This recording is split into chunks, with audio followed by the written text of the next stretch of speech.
الحمد لله رب العالمين والصلاة والسلام على سيدنا ومولانا محمد خاتم النبيين وعلى آله وأصحابه أجمعين وعلى كل من تبعهم بإحسان إلى يوم الدين. اما بعد، بزرگان محترم اور برادران عزیز، السلام علیکم ورحمۃ اللہ تعالی وبرکاتہ. آج ذوالقعدہ کی 27 تاریخ ہے اور امید ہے کہ انشاءاللہ 2 دن بعد یا زیادہ سے زیادہ 3 دن بعد ذوالحجہ کا مہینہ شروع ہو جائے گا. ذوالحجہ کا مہینہ، اس کا نام ذوالحجہ اس لیے ہے کہ اس مہینے میں اللہ جل جلالہ کی ایک عظیم عبادت یعنی حج کی عبادت انجام پاتی ہے، اور اس مہینے کو اللہ تبارک و تعالی نے کچھ ایسی عبادتوں کے ساتھ مخصوص فرمایا ہے جو اس مہینے کے سوا کسی اور موقع پر انجام نہیں دی جا سکتی. یہ اس مہینے کی عظیم فضیلت ہے کہ اس میں اللہ تبارک و تعالی نے وہ عبادتیں مقرر کی ہیں جو اور کسی مہینے میں کسی بھی زمانے میں ادا نہیں کی جا سکتی. اگر کوئی کرے گا تو بدعت ہوگی اور بجائے ثواب کے الٹا نقصان ہوگا. مثلا حج کی عبادت ہے وہ اسی مہینے میں ہو سکتی ہے، اور کسی مہینے میں آدمی جا کر طواف بھی کرے، سعی بھی کرے، مینا بھی جائے، عرفات بھی جائے، مزدلفہ بھی جائے، اس کی ایک کوڑی قیمت نہیں، کوئی ثواب نہیں. اسی مہینے میں اسی کی معین تاریخوں میں یہ عبادت ادا کی جاتی ہے. اسی طرح قربانی کی عبادت وہ بھی ذوالحجہ کے مہینے کے 3 دنوں کے ساتھ خاص ہے، 10 ذی الحجہ، 11 ذی الحجہ، 12 ذی الحجہ. اور باقی دنوں میں کوئی آدمی 1000 بکرے ذبح کرتا رہے، وہ قربانی کی عبادت نہیں ہوگی. عام دنوں میں جو لوگ صدقے کرتے ہیں وہ قربانی نہیں ہوتی، وہ تو ایک جانور کو ذبح کیا، اس کا گوشت صدقہ کر دیا. یہ جو تصور ہے کہ وہی کسی کی کوئی بیمار ہے تو بیماری کی حالت میں لوگ جو ہیں وہ بکرا قربان کر دیتے ہیں تاکہ اس کی صحت ہو جائے، اور دل میں یہ عقیدہ ہوتا ہے کہ اس کی جان کے بدلے یہ بکرے کی جان چلی جائے. یہ عقیدہ بالکل غلط ہے، اس کی شریعت میں کوئی اصل نہیں ہے. ہاں، صدقہ کوئی بھی ہو، چاہے وہ گوشت کا ہو، چاہے وہ نقدی کا ہو، زیورات کا ہو، کپڑوں کا ہو، وہ باعث ثواب ہے. اور یہ بھی حدیث میں آیا ہے کہ صدقہ بلائیں دور کرتا ہے. تو اس لحاظ سے آدمی گوشت صدقہ کر دیتا ہے، لیکن قربانی اس کو نہیں کہا جا سکتا. قربانی نہیں ہے. قربانی یہ ہے کہ اللہ کے نام پر، اللہ کے حکم کے تحت کسی جانور کو ذبح کیا جائے، کیونکہ اللہ کا حکم ہے. اور یہ قربانی جس وقت گلے پر چھری پھیری اللہ کے نام پر قربانی کی نیت سے، بس یہ عبادت ادا ہو گئی. اس کے بعد گوشت سے کوئی تعلق نہیں ہے. گوشت خود بھی کھاؤ، دوسروں کو بھی کھلاؤ، جو کچھ بھی کرو، لیکن قربانی ٹھیک اس وقت ادا ہو جاتی ہے جس وقت کہ آدمی جانور کو اللہ کے نام پر اللہ کے حکم سے قربان کر دیتا ہے. یہ بات سوائے ذوالحجہ کے 3 دنوں کے اور کسی دن میں ادا نہیں کی جا سکتی. اسی طرح تکبیر تشریق ہے. تکبیر تشریق یعنی اللہ اکبر اللہ اکبر لا الہ الا اللہ واللہ اکبر وللہ الحمد. یہ صرف 4 دنوں میں نمازوں کے بعد بلند آواز سے کہنا واجب ہے. یہ صرف انہی دنوں کے ساتھ خاص ہے. اسی طرح لوگ سمجھتے ہیں کہ تکبیر تشریق یعنی اللہ اکبر لا الہ الا اللہ اللہ اکبر وللہ الحمد، یہ صرف ایام تشریق میں ہوتے ہیں، یعنی عرفے کے دن صبح سے شروع ہوتی ہے اور ایام تشریق کے یعنی 13 ذو الحجہ کے اثر پر ختم ہوتی ہے۔ لیکن یہ تو ہے واجب، لیکن حضرات صحابہ کرام رضی اللہ تعالی عنہم سے یہ منقول ہے کہ ان دنوں کے علاوہ بھی جب ذو الحجہ کا چاند دیکھتے تو ذو الحجہ کا چاند دیکھنے کے بعد جو 10 دن آنے والے ہیں، یہ ان تمام دنوں کے اندر اٹھتے بیٹھتے چلتے پھرتے یہ تکبیر پڑھا کرتے ہیں، اللہ اکبر لا الہ الا اللہ اکبر وللہ الحمد۔ یہ اللہ تعالیٰ کی کبریائی کے نعرے لگانے کا دن ہے کہ ایام ہیں، لہذا ان دنوں کے اندر بلند آواز سے بھی آدمی مسجد سے نکلتے ہوئے، مسجد میں داخل ہوتے ہوئے، بازار میں چلتے ہوئے، اٹھتے بیٹھتے گھر میں یہ الفاظ اللہ اکبر لا الہ الا اللہ اکبر وللہ الحمد یہ کہتا رہے۔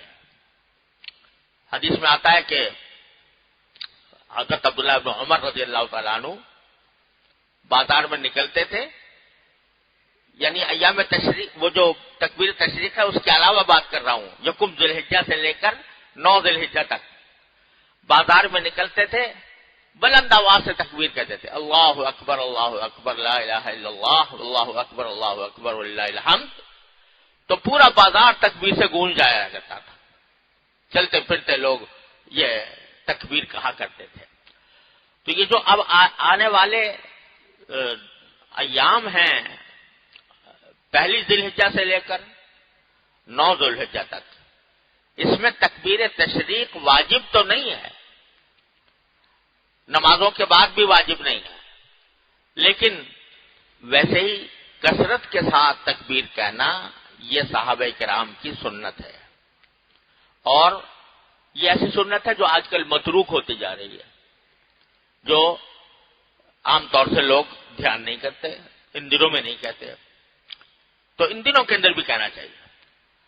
اور یہ جو عشرہ آ رہا ہے ذو الحجہ کا، یکم سے لے کر 9 بلکہ 10 تاریخ تک، یہ عشرہ ذو الحجہ بھی اللہ تبارک و تعالی نے اس کو ایک خاص فضیلت عطا فرمائی، اور ایک حدیث میں رسول کریم سرور عالم صلی اللہ علیہ وسلم کا یہ ارشاد ہے کہ رمضان کے علاوہ اللہ تعالیٰ کو کسی بھی دن میں اپنی عبادت اتنی زیادہ محبوب نہیں ہے جتنی ذو الحجہ کے 10 دنوں میں۔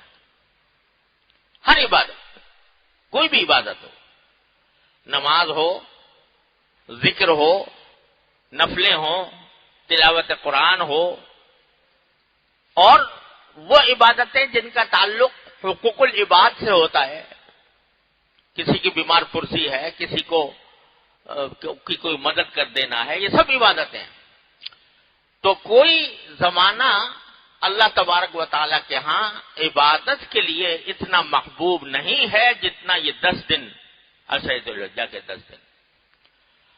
اور پھر اس کی ایک فضیلت یہ بھی بیان فرمائی کہ ان دنوں میں ایک دن کا روزہ 1 سال کے روزے کے برابر ہے، ایک دن کا روزہ 1 سال کے برابر ہے۔ آپ یکم کو رکھیں، دوسری تاریخ کو رکھیں، تیسری کو رکھیں، اللہ تعالیٰ توفیق دے سبھی ایام میں رکھیں، تو ایک روزہ 1 سال کی عبادت کے برابر ہے، 1 سال کے روزے کے برابر ہے۔ یہ وہ ایک طرح سے لوٹ کا زمانہ ہے کہ آدمی ایک روزہ رکھ لے اور سال بھر کے روزوں کا ثواب حاصل کر لے۔ اور یہ فرمایا کہ ایک رات کی عبادت لیلۃ القدر کی عبادت کے برابر ہے۔ تو ان دنوں میں دن کے اندر روزے رکھنا، رات کے وقت میں نفلیں پڑھنا، رات کی عبادت، عام دنوں کے اندر اگر تہجد کی توفیق نہیں ہوتی تو ان دنوں میں خصوصی اہتمام کر لیا جائے۔ اور خصوصی اہتمام کا اصل طریقہ تو یہ ہے کہ آدمی تہجد کا اصل طریقہ یہ ہے کہ آدمی آخر شب میں اٹھے فجر سے پہلے اور جتنی رکعتیں پڑھ سکے، بہتر یہ ہے کہ کم از کم 8 رکعتیں ہوں. 8 رکعتیں تہجد کی نیت سے آدمی پڑھے تو یہ ایسا ہوگا جیسے کہ لیلۃ القدر میں تہجد پڑھا. اور اگر کسی کو آخری شب میں اٹھنے میں کوئی عذر ہے یا دشواری ہے تو اللہ تعالیٰ نے یہ سہولت بھی رکھی ہے کہ اگر عشاء کی نماز کے بعد عشاء کا فرض ادا کر لیا، 4 فرض، 2 سنتیں پڑھ لی، وتر سے پہلے کچھ رکعتیں رات کی نماز کی نیت سے، صلاۃ اللیل کی نیت سے آدمی پڑھ لے. 4 پڑھ لے، 6 پڑھ لے، 8 پڑھ لے، 12 تک پڑھ سکتا ہے. تو اگر عشاء میں بھی آدمی وتر سے پہلے 6 رکعتیں 8 رکعتیں پڑھ لے تو یہ ایسا ہے جیسا کہ لیلۃ القدر کے اندر آدمی صلاۃ اللیل پڑھے. تو اس میں اللہ تبارک و تعالی نے اتنا اجر رکھا ہے.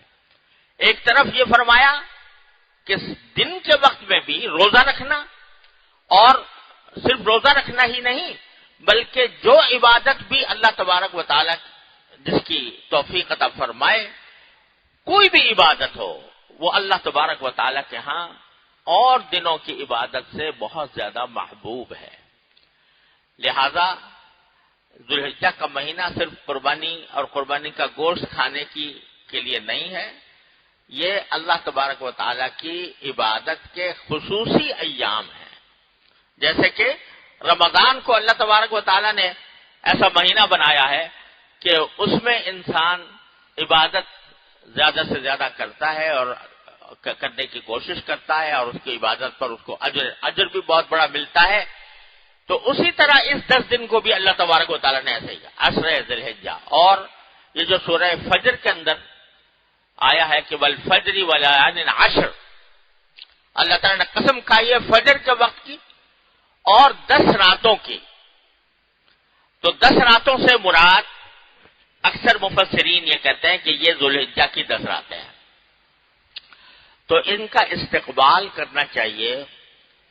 اور یہ جو مختلف اوقات میں اللہ تبارک و تعالی نے مختلف دنوں میں راتوں میں جو فضیلتیں رکھ دی ہیں، اس کا اصل منشا یہ ہے کہ ہم بار بار جب دنیا کے کاموں میں مصروف ہوتے ہیں، اگرچہ وہ جائز ہوں حلال ہوں، لیکن جب اس میں مصروف ہوتے ہیں تو ہمارا ذہن اور دل و دماغ جو ہے وہ اللہ تبارک و تعالی سے، اللہ تعالیٰ کے سامنے پیش ہونے سے، یوم آخرت سے، اس سے غفلت میں پڑ جاتا ہے اور دنیا کے کاموں میں دل و دماغ الجھا رہتا ہے.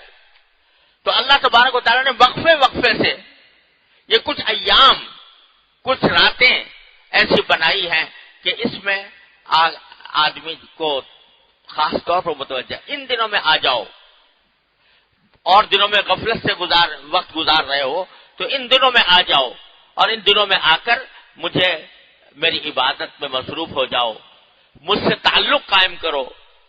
اس سے تمہارے دلوں میں اللہ جل جلالہ کی عظمت، اس کی محبت، اس میں اضافہ ہوگا. اور اللہ تعالیٰ کے ساتھ تعلق ہی در حقیقت سارے صلاح و فلاح کا دار و مدار ہے. جتنا اللہ تعالیٰ سے تعلق بڑھے گا، اللہ تعالیٰ کی محبت میں اضافہ ہوگا، اتنا ہی انسان کی دنیا و آخرت بہتر ہوگی. اس واسطے وقفے وقفے سے اللہ تعالیٰ، آج فلاں دن آ گیا، آج شب برات آ گئی، آج محرم کا عاشورہ آ گیا، آج ذوالحجہ کا عشرہ آ گیا، یہ مختلف اوقات میں اللہ تبارک و تعالیٰ بندوں کو کھینچ کھینچ کر بلاتے ہیں کہ آؤ میرے پاس، اور غفلت میں جو تم وقت گزار رہے ہو اس غفلت کو دور کرو.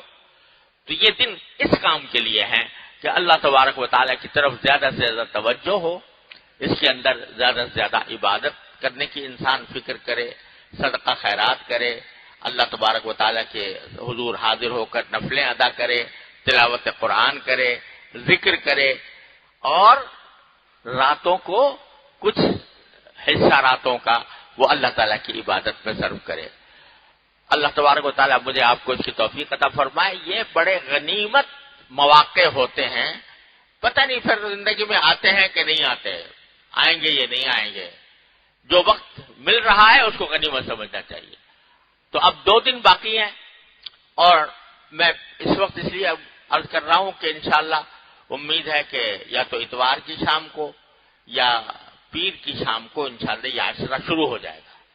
تو آدمی ذہنی طور پر پہلے سے تیار ہو اور اپنی مشغولیات کو اس طرح مرتب کرے کہ اس میں اس کو زیادہ سے زیادہ وقت اللہ تعالیٰ کے حضور حاضر ہونے کا مل جائے اور اللہ تعالیٰ کی عبادت کرنے کی توفیق ہو جائے۔ اللہ تعالیٰ اپنے فضل و کرم سے، اپنی رحمت سے مجھے آپ کو سب کو اس کی توفیق عطا فرمائے۔ وآخر دعوانا الحمدللہ رب العالمین۔